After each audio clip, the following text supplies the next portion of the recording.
بسم الله الرحمن الرحيم لم يكن الذين كفروا من أهل الكتاب والمشركين منفكين حتى تأتيهم البينة رسول من الله يتلو صحفا مطهرة فيها كتب قيمة وما تفرق الذين أوتوا الكتاب إلا من بعد ما جاءتهم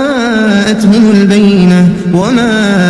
أمروا إلا ليعبدوا الله مخلصين له الدين حنفاء ويقيموا الصلاة ويؤتوا الزكاة وذلك دين القيمة إن الذين كفروا من أهل الكتاب والمشركين في نار جهنم خالدين فيها أولئك هم شر البرية إن الذين آمنوا وعملوا الصالحات أولئك هم خير البرية جزاؤهم عند ربهم جنات عدن تجري من تحتها الأنهار خالدين فيها